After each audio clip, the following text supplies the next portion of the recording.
And now, today's adventure of Outer Scope 1, Behind Bars. We've just crashed on a new world, and I don't know where Eleanor and Cynthia and Henry are. And it looks like we've got our own troubles. You and them has snitched our grain. Grain? What grain? We don't know about any grain. Oh, no? Well, there it is. And you snitched it. Hey, how can we talk our way out of this one? I don't know. They've got it all wrong. They're confusing us with somebody else. Maybe we can make a dash for it. It's too risky. All right, you varmints, you're coming with us. Where are you taking us? You sneaking snitches, we's hauling you back to the Jumpin' G Ranch. Where's that? You ought to know, you thief. You stole our grain from her. You and them thieving critters of coblites. But you didn't run fast enough, you varmints. Use our prisoners now. We's gonna hitch you up to the old corral, and you's gonna stay put.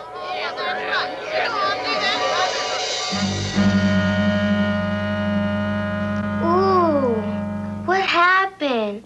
I'm all messed up and dizzy. I can't see anything. I lost my glasses. Hey, we must have fainted.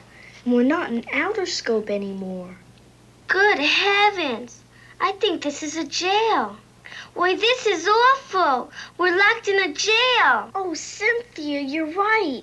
But how did we get here? And where are the others? Where are Willie and Edgar? Look, what's that at the door? Oh, Eleanor, what is it? I is not a what, I is a who. And furthermore, I is the mayor here. Mayor? I is Mayor Pitter Pat, and I is in charge of this burg. But where are we? Why, this here's the mighty fine town of Cobble Gulch in the bloomin' land of Rorus. But what are we doing here? Why are we in this jail? You rascals is under arrest. We dragged you here while you was sleeping. But why? 'Cause we caught you aiding and abetting our enemies, them common criminals, the grubbers. What are you talking about? We done found you with our gold, the gold what you and them grubbers stole from us. These here critters. But we don't even know these people. We didn't help them. We never even saw them before. Why, you not only saw them, sonny, you done worked with them. I reckon you know full well that them's the critters what spoiled our town. Yep, Cobble Gulch used to be a mighty fine place, and we Cobblites lived right well. Leastwise, we did till them sneaky grubbers started ruining things with their thieving and destroying. But we didn't help them. We wouldn't do something like that. Anyway, why don't you go lock those grubbers up? We surely would if we could. Why don't you then? 'Cause we never once done seen 'em do it. We can't catch 'em in the act. Then how do you know it's them? 'Cause they's the only other critters what live here, 'cept us, and we surely don't steal from our own selves. But you didn't see us do it either. No. But we found you laying right in Leatherthong Road with our gold, and that's proof enough for us. Mayor! Oh, Mayor! Mayor Pitter Pat! We learned some news. What is it, Mimsy? Tell me quick, Tittle and Toddle. I just can't bear suspense. They done took prisoners. Prisoners. Just like we done. Archer seen them do it. Who took prisoners? Hostages? What do you mean? Them grubbers. They found Some critters. Critters like them folk. and it was just Around the bend in Leatherthong Road. That's where the grubbers found them. And they took them away to hitch them to the old corral. Why, that must be Edgar and Willie. They're alive. And the critters had sacks of the grubbers' grain. The grubbers say the critters stole it, and we made them do it. The grubbers think we's the real thieves. But we is innocent. We is honest, law-abiding folk. We ain't thieves. the The grubbers. grabbers think we is. They's always thought we was thieves, for years and years, though they's never seen us steal. Yup. So when they done found them critters on the road with their stolen grain, they done thought we made 'em steal it. But we don't even know Even them. know them critters they caught. Hey, those grubbers think that Willie and Edgar are thieves. But we know they aren't thieves. And these Coblites aren't thieves. And we certainly aren't thieves. And I bet the Grovers aren't thieves. Then who are the real thieves around here? Boy, are we in a fix. You're not kidding. What is this anyway? Who knows? These folks have a real problem, and they're using us to solve it. Yeah, just because we're strangers. We gotta get loose, man. We gotta find out what's going on. Yeah, and who knows what happened to the others. I bet if we could catch the real thief, we could straighten out this whole mess.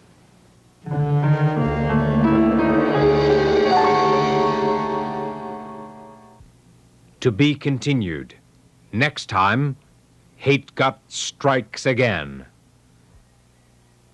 La la la la la la la, did you know that long ago and once upon a time Elfego Baca grew up in the southwest of the United States. Mexican Americans at that time were treated cruelly by the other cowboys in New Mexico. Elfego, seeing this, decided that one day he would become a #1 lawman and bring law and order into the land. Lawman? One of Elfego's friends was Billy the Kid. He learned to shoot from Billy, and by the time he was 19, he was pretty good with a gun. Then, one day, Pedro, a cousin of Elfego, who was a deputy sheriff in a nearby town, came to him. Every Saturday, Anglo cowboys came to shoot up the town. It's your job to stop those cowboys, Pedro. It's no use my even trying. I can't stop them. The law is on your side.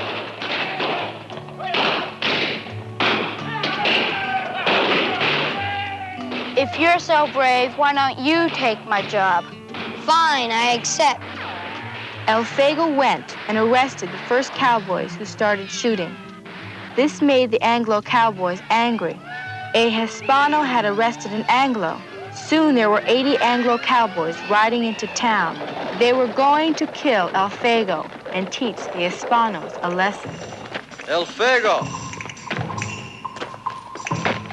Elfego Baca!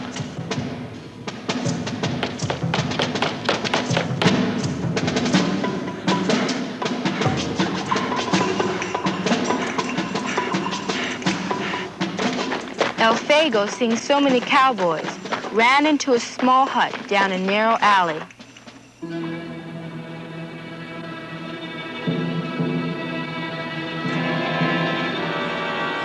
For 2 days, Elfego shot it out with 80 cowboys. There were bullet holes everywhere in the hut. By the second afternoon, the Anglo cowboys were ready to quit. They asked for a truce and that Elfego go on trial. I agreed to a trial, but I will not give up my guns till we get to the Sirocco jail. 4 of the cowboys that Elfego shot had died, but the court found Elfego not guilty because he was trying to keep law and order. In every village of New Mexico, Elfego Baca was a hero. He was elected sheriff of Sirocco County, and people still talk about how Elfego Baca, with his guns, put the law on the side of his people.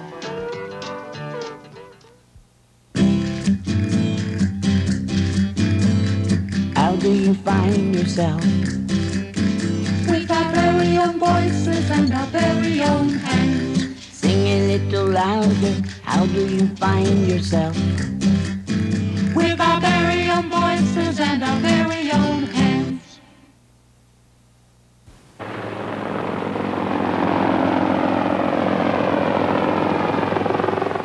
My neighborhood is really friendly. There's a lot of people that speak Spanish. My friends speak Spanish. Also my father, my mother, and my sisters and brothers. We speak Spanish because our families came from Mexico and other countries in Central America. My name is Lucrecia, and I'm taking you up to 24th Street.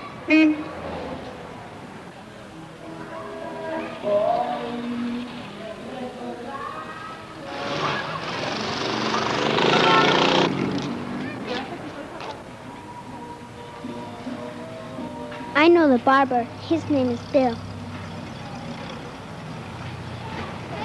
That's Kathy's house. There goes my uncle. Panaderia means bakery. There's a lot of good things there. And there's crocodiles, cocodrilos.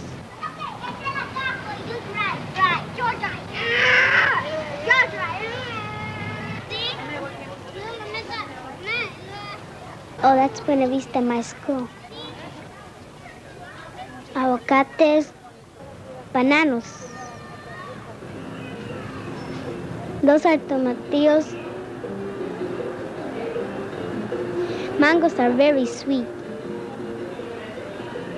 In the back of the store, they cook Mexican food. You make a burrito with the big tortilla, and then beans, and then cheese, and then aguacates.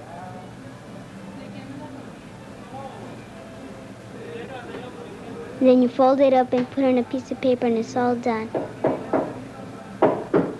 These here are tacos, and these right over here are tostadas, and those over there are enchiladas.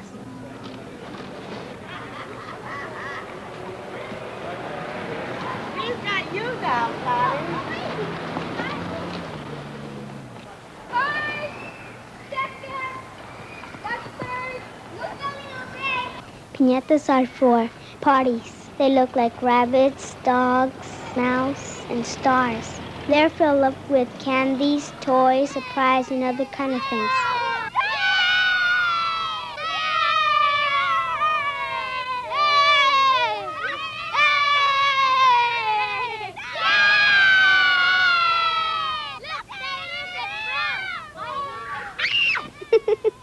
Hasta luego.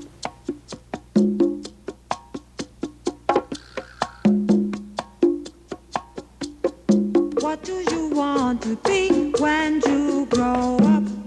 What do you want to be?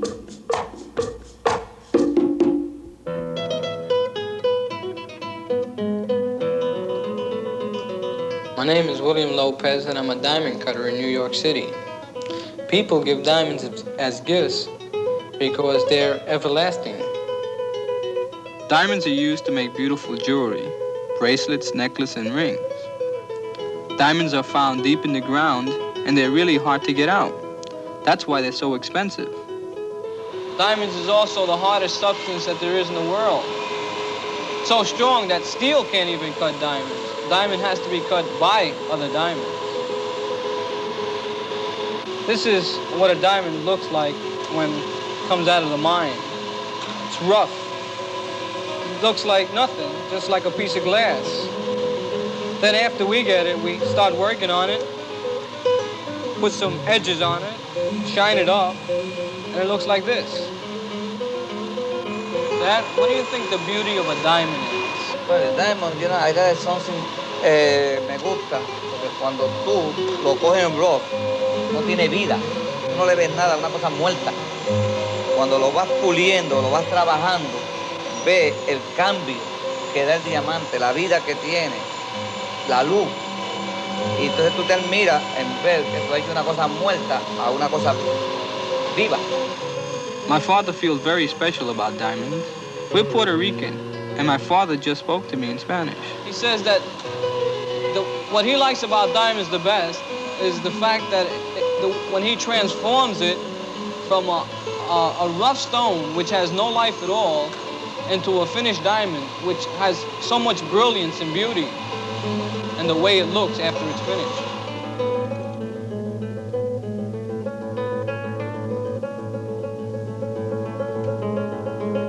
When I cut a diamond on the wheel and grind these edges on it, I make big edges, which give it the primary shape, and then my father makes edges on top of the ones that I make. When I was younger, my father used to take me with him to work every once in a while, and I would sit around and I would watch him work and see him making these diamonds on the wheel, and I was always curious and asked him questions about it. And as I grew up, I always asked him when was he going to take me or teach me how to cut diamonds, because at that time all I thought about was the money, really. because he made good money. But then when I started learning how to cut diamonds, I found that it was more than just the cutting of diamonds, but the act or creating something with your hands.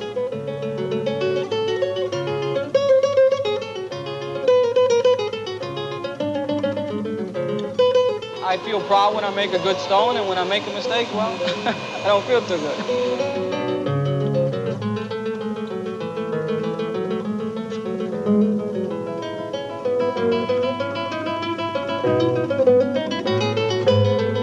Here, take a look at it now. ¿Cómo se ve ahora? Está mejor ahora. ¿Ahora se va? Ahora sí. Ahora está bien. Estoy viendo lo que es de la hora. That's 32 years experience. And I'm grateful to my father for bringing me here and teaching me this. Because if he wouldn't have brought me here, I would have never known how to cut diamonds and would have never known the satisfaction of being able to create something out of nothing.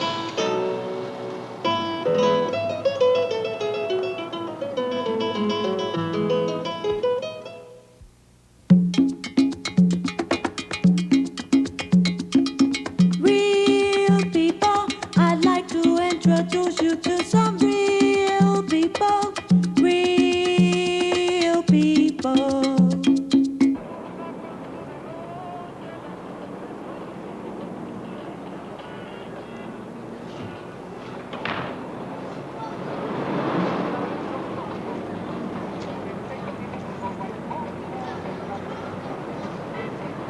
My name is Jacinto.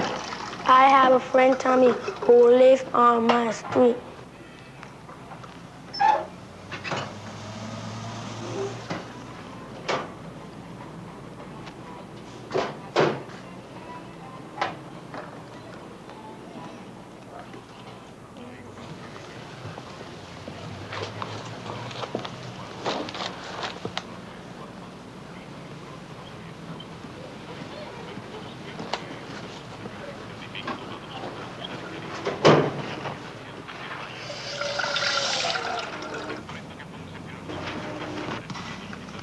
Thomas, come, I want you to go to the grocer's. Buy these things at the grocer's downstairs.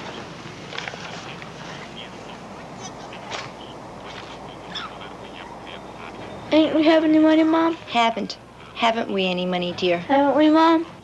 No, dear, we don't. Now hurry, I need these things. And wear your hat, it's cold out.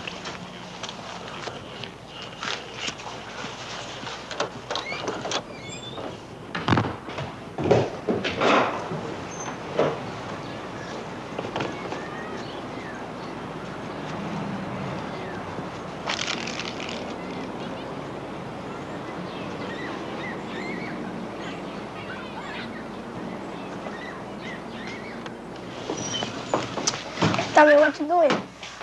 I gotta get some things for my mom. Me too. You doing my homework? Yeah? It ain't hard. Yeah. Hey, Tommy, you got a haircut?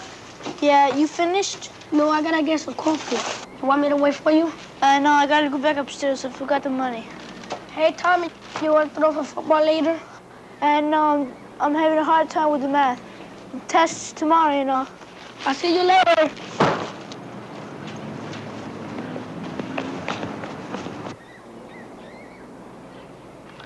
$3.50, nene. 1, 2, 3 y 4.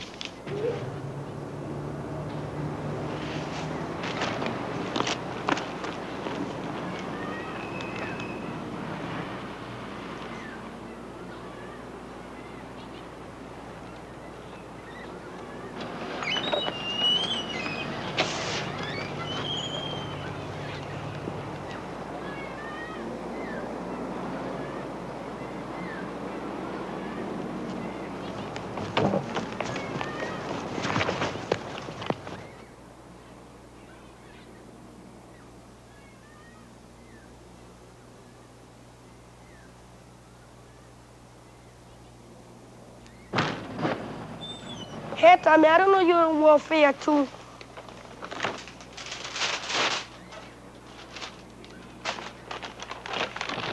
Hey, Tommy, wait for me. I gotta get some coffee.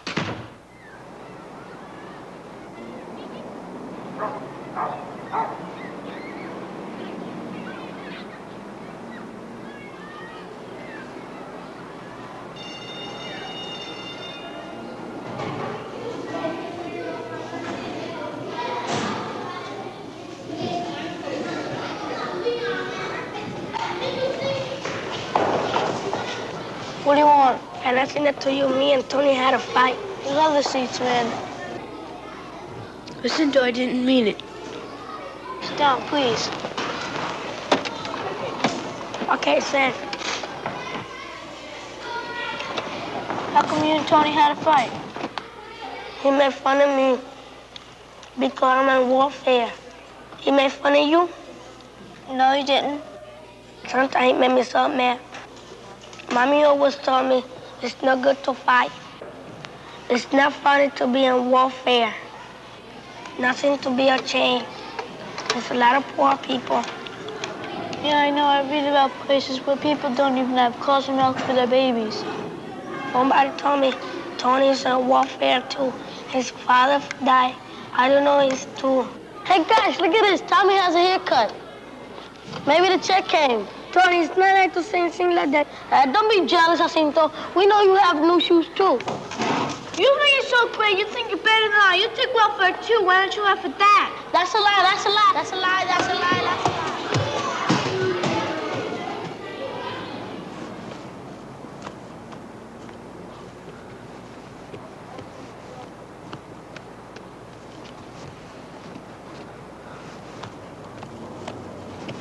It makes me so mad. Sometimes I just want to punch his nose. Yeah, man, he punched your nose, and that's not nice. Yeah, but he started it. He made a joke about me first. I don't care if he's the one first. So what? Sometimes people make fun while they want to lie. Mommy always told me. Yeah, I guess so.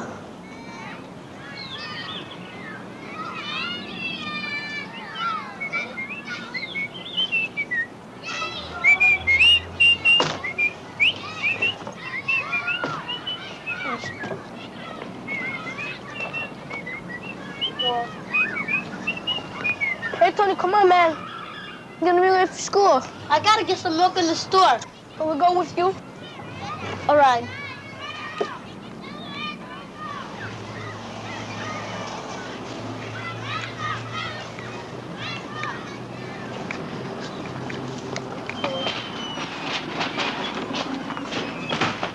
Una leche, por favor.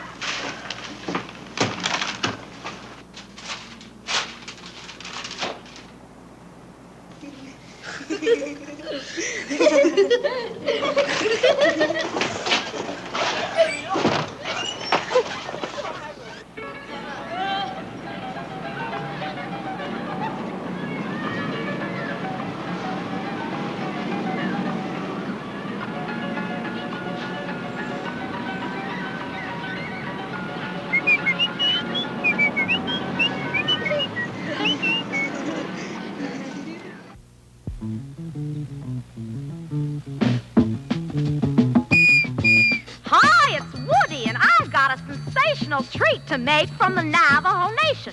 Navajo fried bread, you must try it, because bread is a part of everyone's diet. We need 1 cup of flour. True, it's true. Then 1 teaspoon of baking powder. That will do. ½ teaspoon salt, but that's not the end. 1/2 cup of lukewarm water, my friend. Then 8 to 10 tablespoons, solid and good of shortening for frying, just as we should.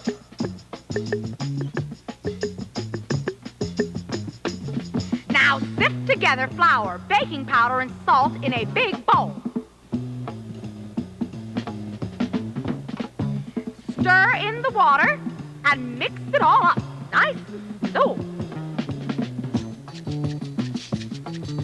Now get a grown-up to help you knead the dough for, about 5 minutes or so. If it's still too sticky, dust it with a little flour. Now roll the dough 1/4 inch thick is wise. Then cut it into squares about 2 inches in size.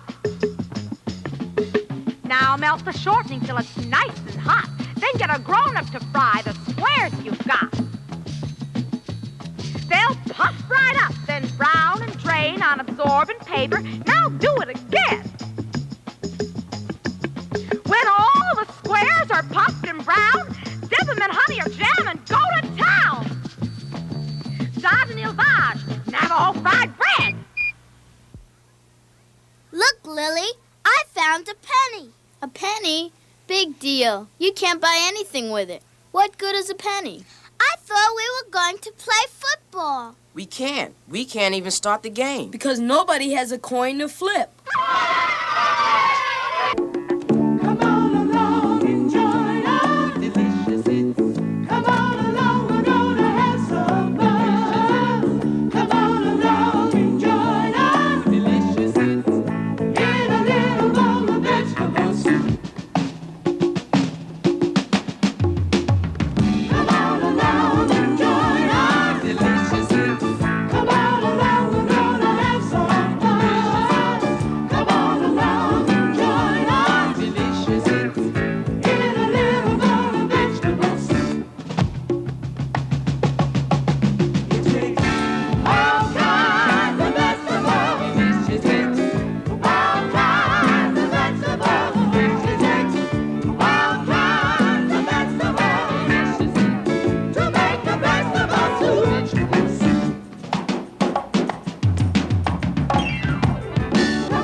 And now, today's adventure of Outer Scope 1.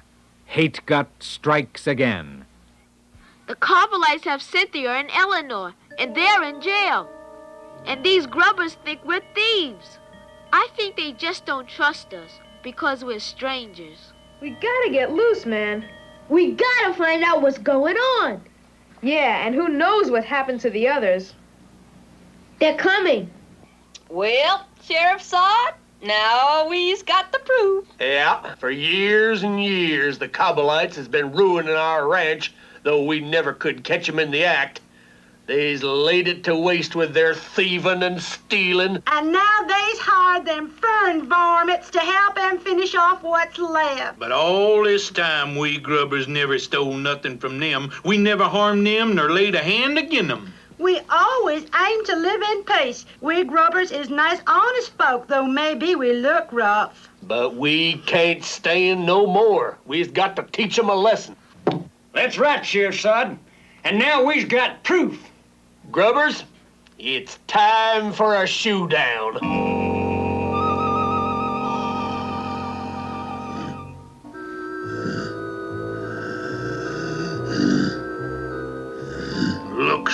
Look sharp, for here I come. My name is Hate Gut, and I spoil fun. Oh, Benny, what are you doing? What's wrong?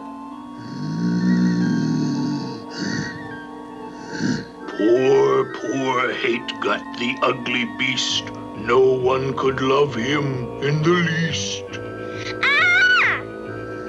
Cynthia, what happened? Look out the window.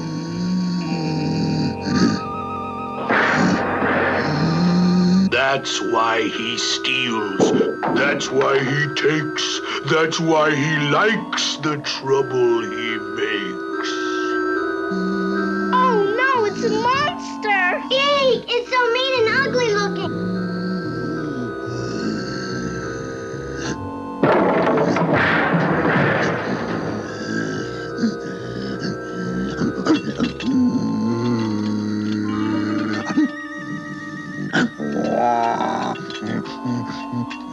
Hey, I think I understand what's going on. What do you mean, Eleanor? That beast is the real sneak around here, not the Grubbers or the Coppelites. Oh, I think I see. The monster has secretly been stealing from all of them. But they don't know it and blame each other.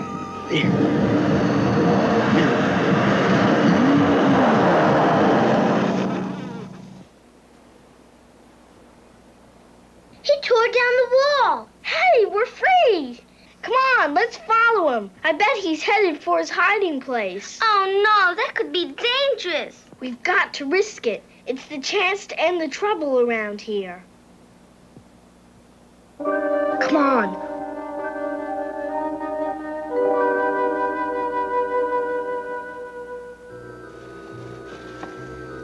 Now Hate Gut hurries to his hole, dragging the treasures that he stole.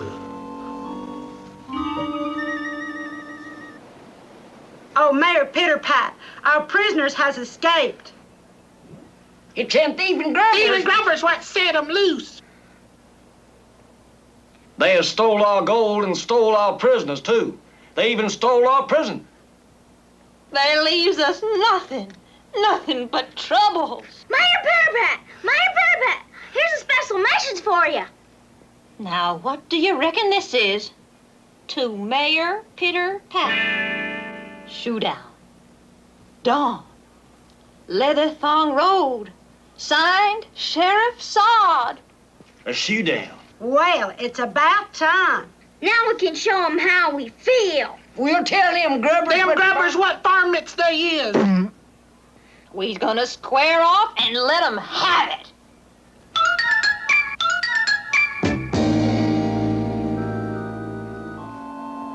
Look sharp while Hate Gut breathes deep.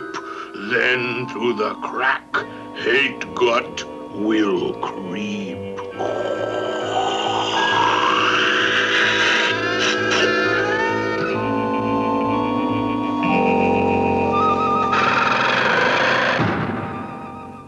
Hey, he's gone through a hidden passageway. It's too tight to open. Willie's trunk. Of course. Well, Sheriff Sod, we's all ready for the big showdown. Yep, and it's almost dawn. Oh, if only there was some way to stop it. It's all a mistake. I wish we could catch the real thief. Quick, we've got to find something. Out!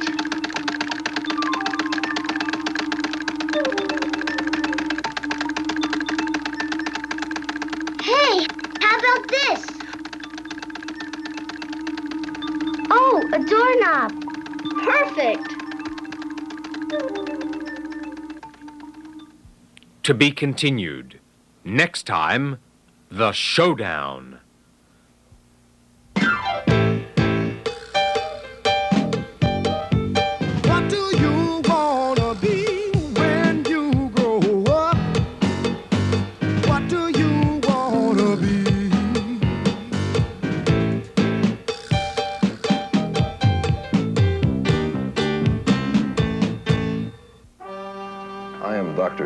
Gales. I'm a professor of chemistry at Morehouse College, which is located in Atlanta, Georgia. I have a little boy who's 6 and a little girl who's 5. And I certainly hope that young children today will explore their own curiosity and not feel that science is something that's too hard or something that takes too long to understand.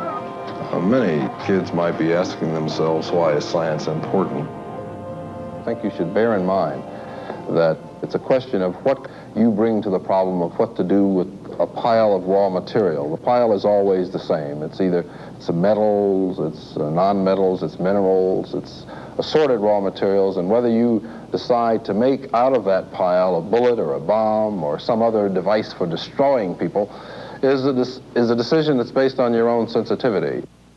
You know, quite often we think of things that happen, particularly in relation to science, as things that are largely magic. But once we get a little bit into things and try to understand them a bit better, we can at least explain some of the things that take place in nature. And explaining things is always a lot of fun. We can use these test tubes as an example of something that might appear to be magic. In one case, it's colorless. In another case, it's a deep blue. In another case, a deep yellow. The apparently magic part about this is that all of these tubes contain the same substance. You might be familiar with acids. Ordinary vinegar, which you probably have in your home, is an acid, though a very weak one. And you may have seen ordinary lye, which is a base, and this is the basic form of this substance. As we add additional base to the substance, let's try that and see what happens.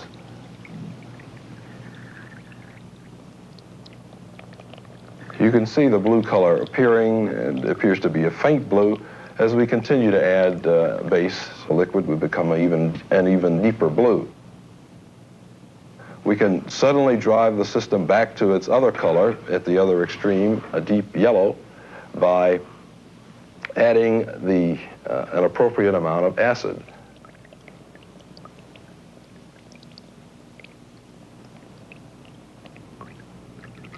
Just as change occurs in science, we'll find that change occurs in a very dramatic way in our society, and it has a distinct impact on our lives. And thus it becomes fairly important, I believe, for us to understand things as well as we can. And in so doing, we might have the better chance of controlling the things that are happening to us in our environment. Flowers are different colors. Birds are different colors. But are people different colors? Well, here are some colors. Red, green, purple, orange, yellow. Do people come in all of these colors? Yes. Seems to be some confusion here. Well, let's see. This is Kathy. Her parents are American Indians, members of a group that was once thought to have red skin. But is her skin really red? No. This is David. His great-grandparents were born in China. Some say Asian people have yellow skin. But is David's skin really yellow? No. And this is Tracy. Her parents are Afro-Americans. She is a black, but her color is dark brown. Are we different colors, or are we really different shades of the same color?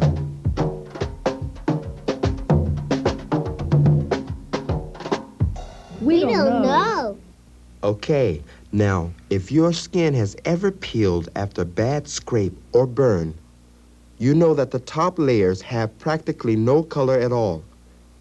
But spread about in the lower layers of everybody's skin are tiny grains of dark brown coloring material called melanin. Melanin means dark or black. Melanin is the name of a dark brown coloring material in everyone's skin. Pretend for a minute that this coffee is like the melanin in your skin.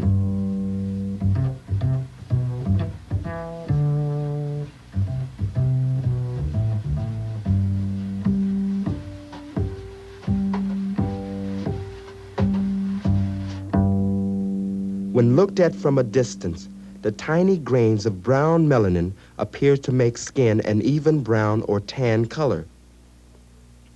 If you have only scattered grains of melanin, your skin looks very light. A medium amount of melanin makes a medium brown skin tone. And if you have a lot of melanin, your skin is very dark brown. And all the shades in between are made up the same way.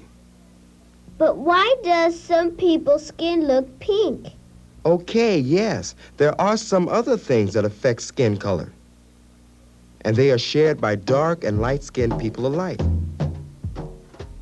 First, have you ever noticed that on your knuckles and under your fingernails and other places where your skin is stretched and thin, it looks pink? In the same way, people who have thin skin all over their body may have dark brown, tan, or light skin with a pink or reddish tint.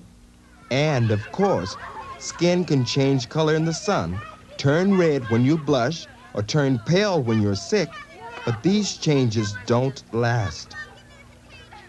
And none of these has as much to do with skin color as melanin. Melanin is the most important coloring material, and people in every part of the world have it. So do people come in all different colors? No. No. They come in different shades of the same color.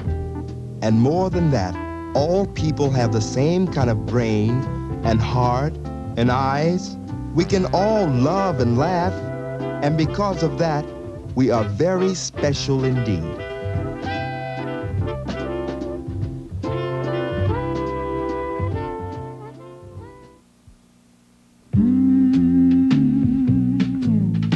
Did you know that long ago and once upon a time?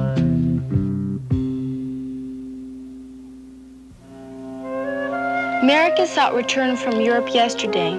She has been studying painting in France and owns the smallest Pekingese dog in the world. I do not admit that a woman can draw like that. A painter and a woman. A long time ago, that was unheard of. Nice girls did not leave home, and certainly not to study painting. But Mary Cassatt knew what she wanted, and she was determined to follow her dreams no matter what anyone thought. 100 years ago, Paris was the place to go if you wanted to study painting. Paris, France, a city filled with museums and with some of the great art of the world. So Mary went to Paris. To Mary, the best way to learn to paint was to visit the museums, sit in front of a great painting, and copy it. That way, Mary could learn how other painters created beautiful effects,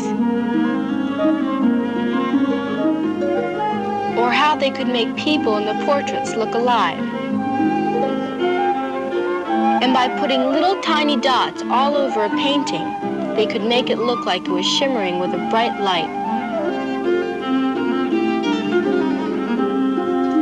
Everything Mary learned, and she worked hard, spending many days, many years studying, she finally put to use to create her own work. Mary's favorite subjects were families with children. She painted her friends and her relatives. She especially loved to paint mothers and daughters. For years she painted, and only a few people noticed her paintings.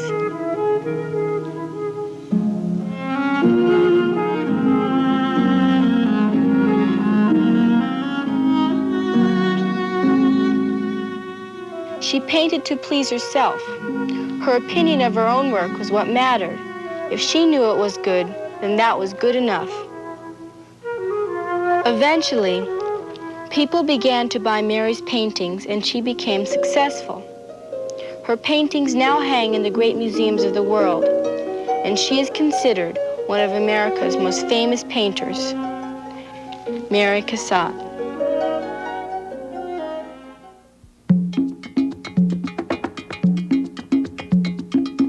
Real people, I'd like to introduce you to some real people.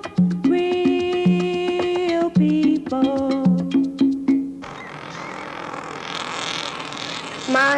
is Jacinto, and all my friends like to play top.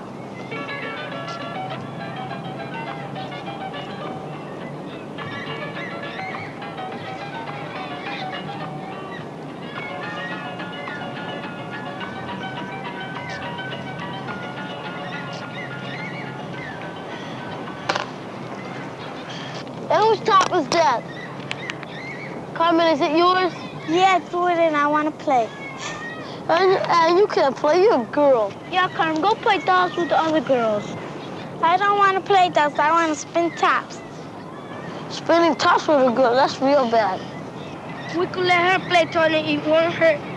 I want to play, Tony. Come on, fellas.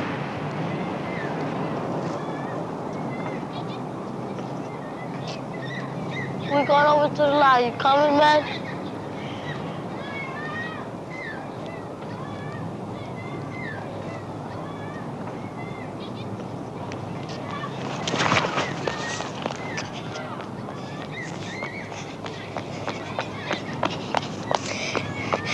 Carmen, I've been looking all over for you.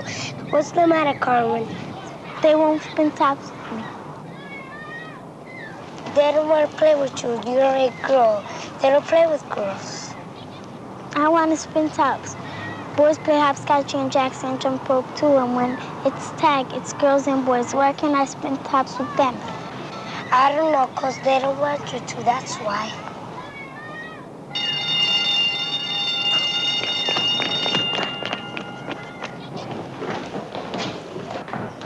Hey, Jacinto, ask Carmen if she's gonna give us the answer to the test.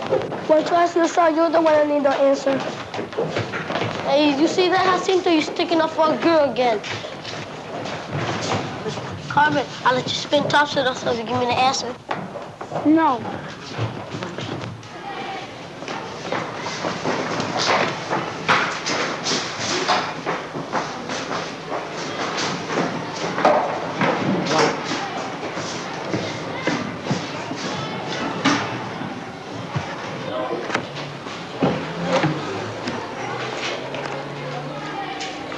Carmen, please.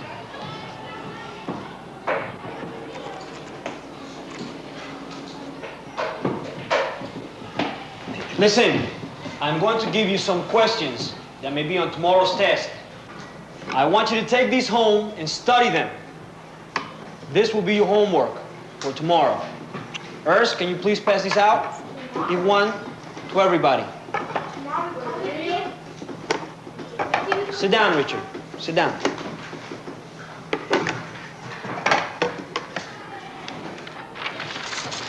Please, Carmen, you know all these without looking in the book. Okay, but you better let me spin tops with you. Yeah, okay.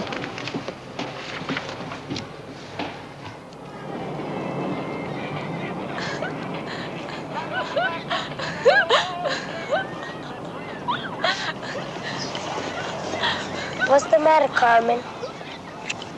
What happened? Tony threw my top down the sewer. He said he would let me play if I give him the answers to the test. But you know Mr. T don't like us to cheat. But I wanted to spin tops. Well, you shouldn't do that, Carmen. It ain't fair to the other kids. Let's tell Mr. T to take the answers away from him.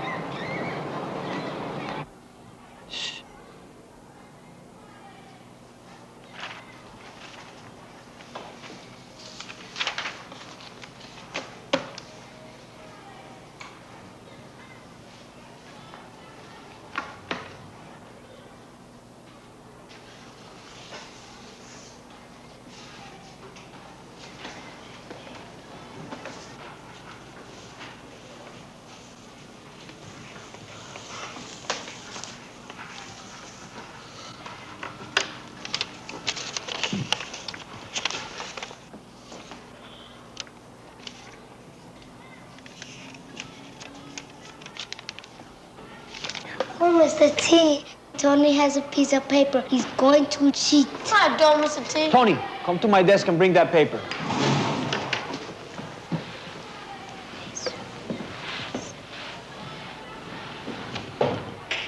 What did I tell you about cheating? Not cheat. And what else? It wasn't fair to the other children. Did you study? No, Mr. T. I'd like you to take the test anyhow and try your best. Yes, Mr. T.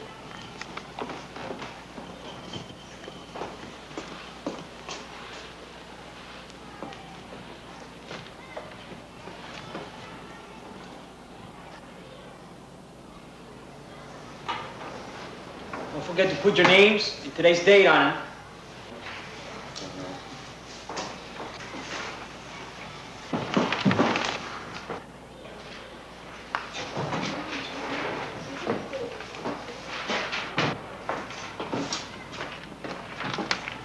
We finished. Can we take a drink of water? Yes.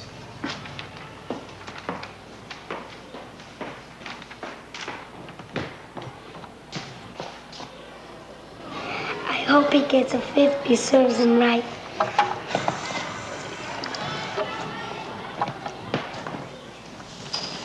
Here you go, Jacinto.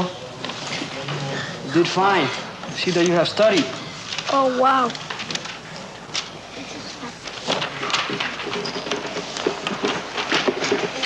Rosita. Very nice work, Rosa.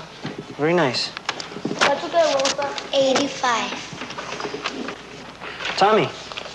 Very nice work, Tommy. What'd you get, Tommy? 70. It's better than last time. That's right, and I want you to keep up the good work, Tommy. Yes, Mr. Tate.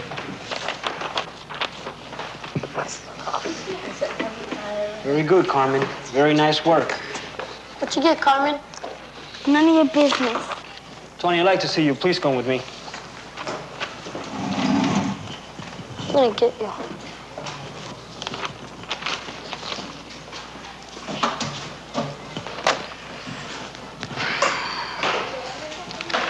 Tony, you did fine. I passed? No, but you got a 50. And I'm sure that if you will study, you will get better grades. Yes, Mr. T. Look, I know that you're intelligent, and there's no reason for you to cheat. Yes, Mr. T. That was right, Rosita. You didn't have to tell Mr. T about my paper.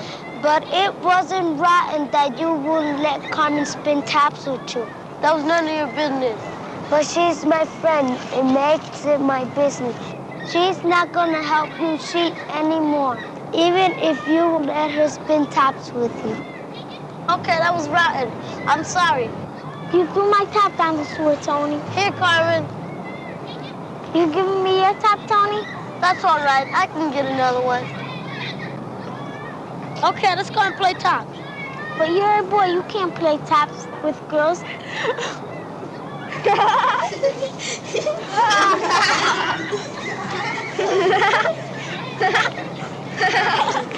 Hey, Wes, I think I got it now.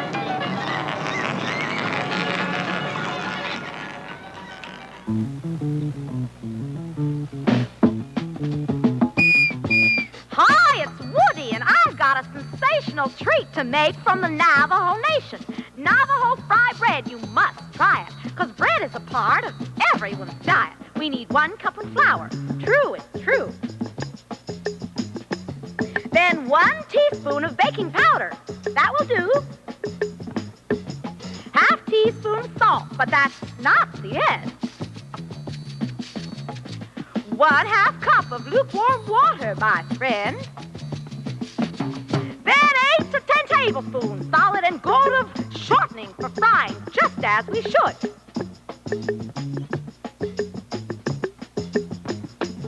Now sift together flour, baking powder, and salt in a big bowl. Stir in the water and mix it all up, nice and so.